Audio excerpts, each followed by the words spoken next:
I want to get to we'll get to your Badger take first here that you shared, I believe, on Wilde and Tausch. And it's something that actually way back. And shockingly, Tausch was off. That's so weird that he was off. He's not usually off, but he was off. It was a day that ends in Y. So I guess I can understand that, yeah. Well, yeah, we don't understand that. The athlete not around, I don't know what that means. Can't relate. Matt will be back. When's Matt back? If you're just tuning in, Matt will be back at the end of April. So, unfortunately, Matt still has to work. But, so anyways, the idea of the Sweet 16 is kind of maybe the new standard for Badger basketball. Yeah. You want me to walk you through that? Yeah, let's do it because we did play it in the open. But, yeah, why don't you give us your own take? Yep.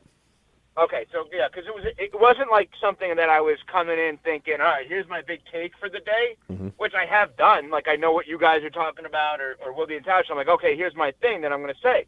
This wasn't one of those things.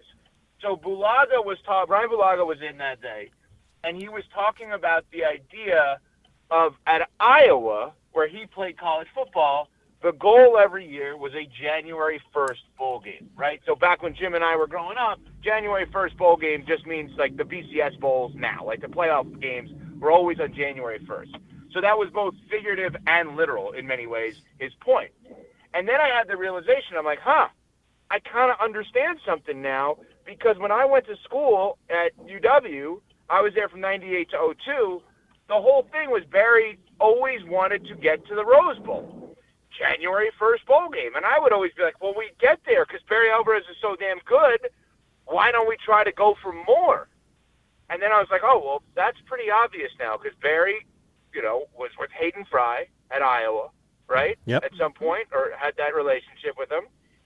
And so that's probably where that all came from, is that when you're shooting for a national championship, you're going to fall short because that's not the way Wisconsin sports are made up on the men's side. Women's side, different story. We win titles. And so I was like, oh, this makes a lot of sense. What's the equivalent in men's basketball? And I said, well, that seems like second weekend, Sweet 16, like as if they were playing tomorrow night. So in my mind, I just came up with that point of like, yeah, we're a January 1st football goal, and we're a Sweet 16 basketball goal. I think Luke Fickell, and I understand this initially, came in, was like, no, I'm going to try to win a championship. Obviously, that's not the right mentality, as odd as that sounds. But if your goal is January 1st bowl or Sweet 16, I think that's reasonable. That's where that came from. Hopefully that makes sense to the audience. Okay, but realistically now, with this, where the state of both of those programs are, what is their standard? Because it's not a January 1st game. It's not even a bowl game. Like, what is it? Well, no, Molly, it's based on track record. It has not been that, but I do believe it should still be that, right? And so if we're in this bowl game, and it's not to the level that we need to be, then we can look at that as the standard. But that's the point. Is like, I'm not gonna. If Coach Fickell takes the football team to 9 wins this year, hypothetically, and we go to a bowl game, and it is, I don't know, make up a bowl game that's not a playoff bowl game, but like right on the cusp. Well, we were talking about the Capital One, Orange Bowl game? Is that what that is? Does that exist anymore? I don't know. The Orange Bowl is a premier bowl, like Capital One the Bowl. Orange you mean? Bowl, yes, that's like that's the national but like, championship. okay, sorry, but that's like what we. Capital One Bowl is what I you're just think talking of it. about. Yeah. That's a different bowl. So. Right. So if you're saying that Outback Bowl, I believe is what it was, right? Yeah. So the which we've been in before. I've been there in Tampa with Wisconsin in there. So that's the kind of bowl game, or the equivalent today, that you would look at and say, all right, that's a good step in the right direction. I feel good about what's happening with the program. I almost think a ReliaQuest Bowl is good at this point.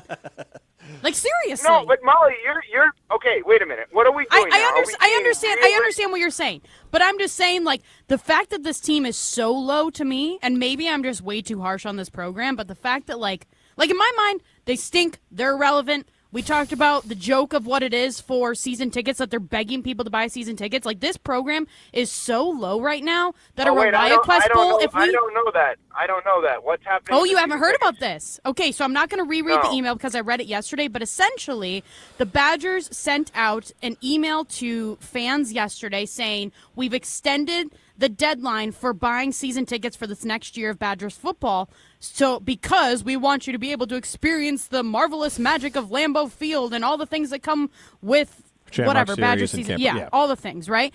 So we were joking about it on the show that it's desperate that Wisconsin is doing this, and they are starting packages for season tickets for Wisconsin football this next season start at like $250 a ticket. $250 a ticket for one game? No, for like one season ticket. So like to get you into 6 games, it's $250. No, for the entire season, $250 gets you into Camp Randall for the season. And okay, so I'm saying that the ReliaQuest Bowl, that if you dangle the ReliaQuest Bowl game in front of Riley or Ryan, like they're snatching that up. Like that is me, that is the like. I get it that the expectations are to get to, the bigger bowl game, the Capital One game or whatever it is. Like, I understand that, but at this point, it's like they need to lower their standards because they're so low of a program in my mind. Okay, so let's so there's a few different things going on right now. Let's go one by one. Number one, what is a reasonable expectation for our program when things we feel like are right? I think a reasonable expectation is the historical January 1st bowl game, which means making the college football playoff. Maybe not winning a game in it, but making it. I think that is a reasonable expectation/goal. That does not mean it's going to happen every single year, but that is, if you plopped Barry Alvarez back into the football program today, I'd expect them to make the college football playoff, okay? That's number one. Number two, for men's college basketball, I believe it is a reasonable expectation to think the Badgers, and Greg Gard specifically, can put together a Sweet 16 caliber team on most years. Do I think it is a reasonable expectation for them to always be there? No. Do I think it's a reasonable expectation for them to win a Sweet 16 team game and get to the Elite Eight? Once every 5 or 6 years, maybe. I'm just trying to be realistic. That's where I am right now. I'm not thinking national championship. I'm not thinking past those two goals for both programs. If they're coming off insulting to my fellow Badger fans, I hope that's not the case, because that is not what I'm trying to do. I think that, in a way, you guys are saying my expectations are too high, which scares me. Yeah, so I have upset a lot of Badger fans because I said it meaner, that Wisconsin, to me, for football and basketball, is closer to being a mid-major than a blue blood. College, if we're setting the expectation, we've moved away from the Bull Ryan Bowl. I meant Bull Ryan Bowl. From the Bull Ryan expectation and from the Brett Bielema expectations for what we thought we were going to do. And now we are just, hey, let's make the Sweet 16 and maybe we make a bowl game. And I agree with you, that's the new standard. But to me, the Badger football is closer to the Don Morton era. And Badger basketball has lower standards than it had with Bo Ryan, which then just puts the Badgers, I'm not saying they're a mid-major, but they're closer to being a mid-major than they are a Power 5 football team or a blue blood basketball team. Yeah, but I don't know. Okay, blue blood is based on history, so we'll never be a blue blood. Okay. That's like impossible. Okay. But in general, they're still closer to the middle than they are to the top. But Jim, okay, but I'm not trying to mince words, but I just don't know that that's the right way of phrasing it, because of the fact that when you think about blue bloods in college basketball, you go to the place of they're not as good anymore, or when you're critiquing them, I should say, they're not as good anymore as we historically know them to be. So let me rephrase this and ask it differently. What do we historically know Wisconsin basketball to be?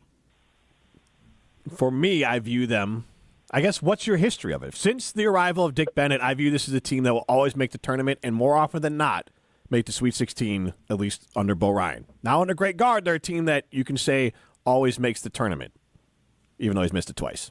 But I think, I would say they are a regular tournament basketball team. That's been their standard. If you mix in from Dick Bennett through now Greg Gard, you can say the Badgers are a team that finishes around 20 wins and more often than not makes the NCAA tournament. Okay, all right, so let's go there. So Blue Blood is about the historical, been there forever program, and a program like UNC fires their head coach in Hubert Davis because he doesn't match what the school is used to and has accepted as the standard. So when you think about Wisconsin basketball, you think about a program that makes the tournament every year. That is what you just said. Yep. I don't know that that's considered a mid-major, but that is now the expectation for you is the low end make the tournament, the high end make the Sweet 16. Yep. So this year, we lived up to expectations based on Jim Rutledge. I guess. Yeah, I thought this team would go farther. Don't backtrack, Jim, but Molly, I did say afterwards, I said I have to lower my expectations for this team. That now going forward, that I have lowered my expectations. This year I thought they were a Sweet 16 team. Yeah. I thought this year's team specifically could go to the Sweet 16. I picked them to go to the Final Four. Oof. Homer. It's terrible. My goodness. Yeah, well, okay, but Molly, here's the thing. I look at college basketball in the NCAA tournament, and I say, all right, is there a veteran backcourt that I think could carry a team? We had that this year. Mm-hmm. I mean, Nick Boyd had played in the Final Four for Florida Atlantic a few years ago. And Blackwell is awesome. So, like, I'm looking at Boyd and Blackwell thinking, like, okay, we got something here. We didn't, obviously. That's a bad loss. I'm sure Coach Gard will be the first to tell you that. I mean, literally on our show last week, Coach Gard was on, and I said to him on the air, we'll talk next week if you're in the Sweet 16, okay? You're good to go? And he goes, if we're there, we'll talk. You jinxed it. So, okay. Yeah, I jinxed it. It's just a little guest booking on the air. But, yes, I jinxed it. I don't know. Like, I guess what are we concluding here? Because I don't think this has been a glass half full conversation about the school that we're all rooting for and the athletic program that we're all rooting for. I think we're trying to figure out proper expectations. We're all trying to compliment them. We're all talking Badgers as much as we possibly can, and we all want these teams to win. We right? do. Yes. But we're not at the place that we thought we were going to be. That is not ripping anybody. That is just saying, if I told you that Badger team would lose in the first round, would you be surprised? The answer is yes. I'll use Molly's thing that I wasn't aware of. If I told you that there needed to be alternate ways of selling season tickets because it wasn't sold out upon arrival, would that surprise you? The answer is yes.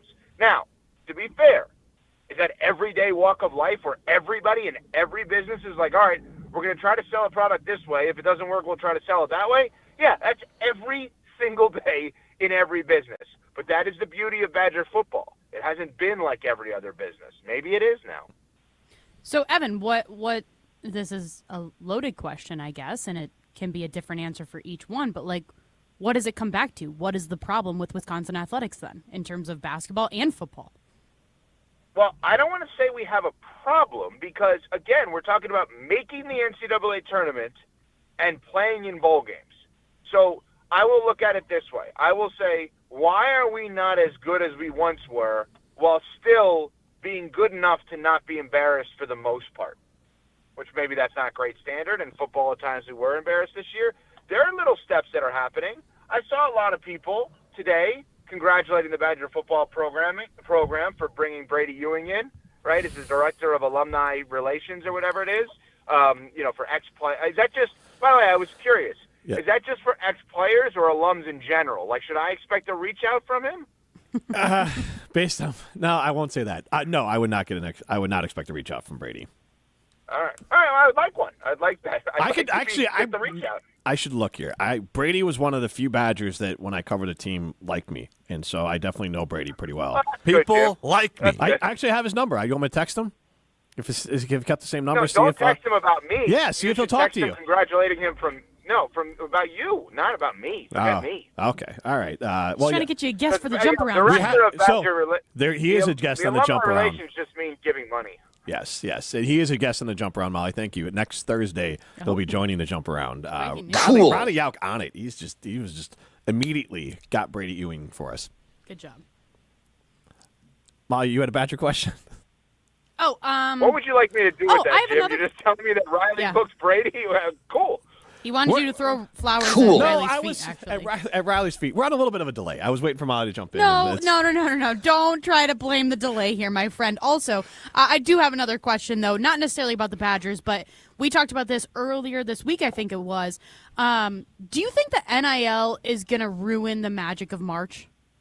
Or has it already? I'm not a big Cinderella guy in general. So, like, I like the fact that we have the mega powers kind of, going here. But it's weird. The ratings are up for the NCAA tournament. I just feel like there's something missing, and I can't put my finger on what it is because I can't say it's a Cinderella because I don't love the Cinderellas. Mm-hmm. I think the Cinderellas are fun Thursday and Friday, but then of the first week. But then past that, it's like, all right, it's probably dating back to my time in the state of Florida and going to the Final Four in 2006 and watching an unbelievable Florida Gators team, and then you get to the Final Four and they're playing George Mason, and it's like, oh my God, it's like an NBA team versus a high school team. It was awful to watch. They pummeled them, and I'm like, this is ridiculous. This is not what the Final Four is supposed to be like. I don't know that it's going to ruin it, but I think a lot of people are right when they say you're not going to have the Cinderella because if you have a player or players that are capable of leading a Cinderella run, more likely than not, they would have already been recruited away from that school to another school and gotten that huge bag to play for a bigger school. Evan, I wanted to ask you this because we're going to throw this out as a Siding Limited poll question next segment here. But the Milwaukee Brewers, Mark Antanasio has basically said we're here to provide summer entertainment. That's the move of the Milwaukee Brewers. That's how they want to operate. And honestly, they are the most honest organization in the state because they do that every year. They bring it every single year.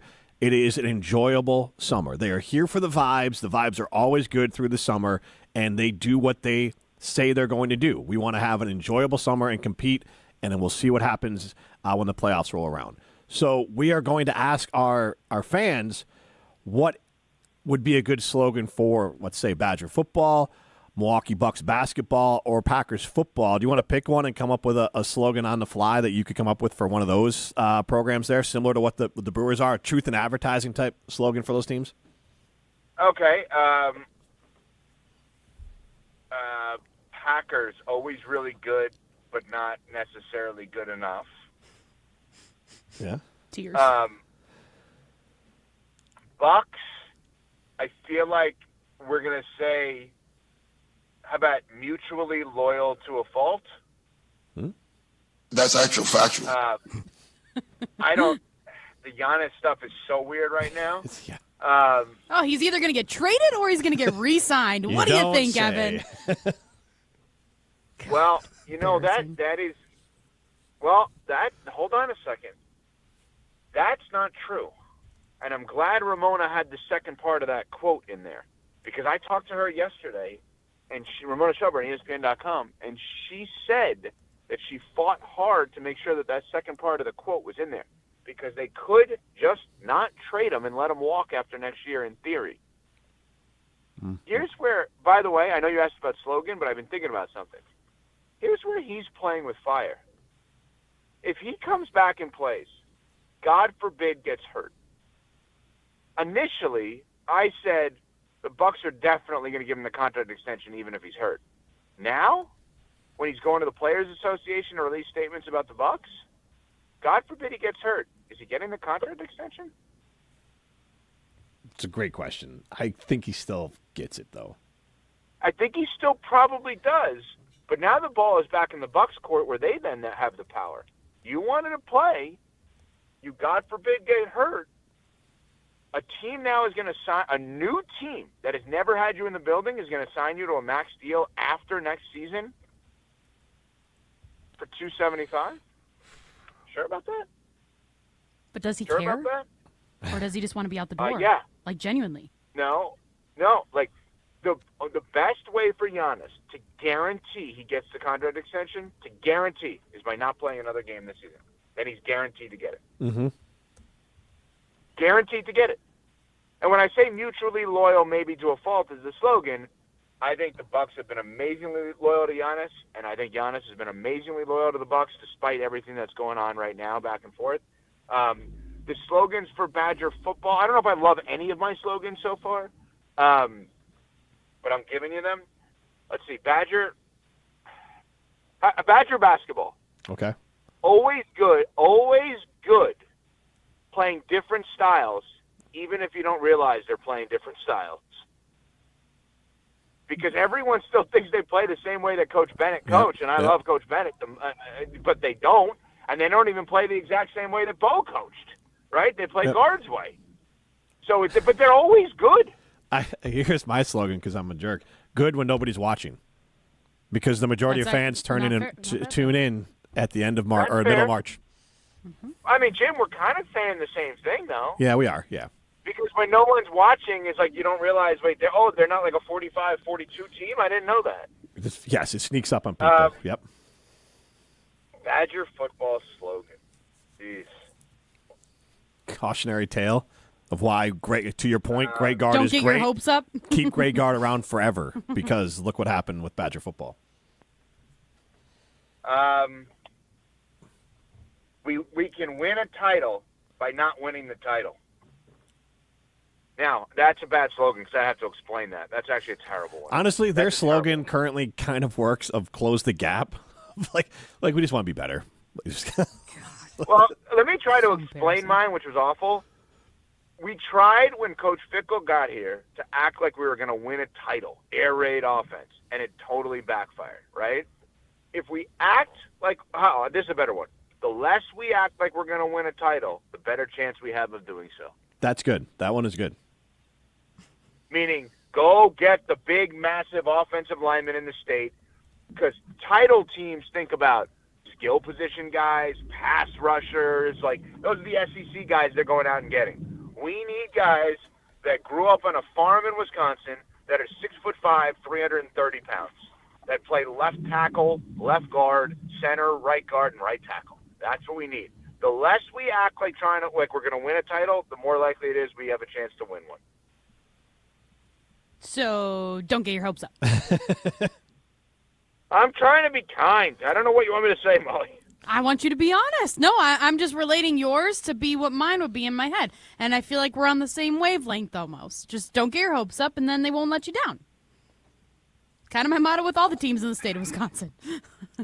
What is going on, man? Oh, man, this has been, demoralizing in some ways.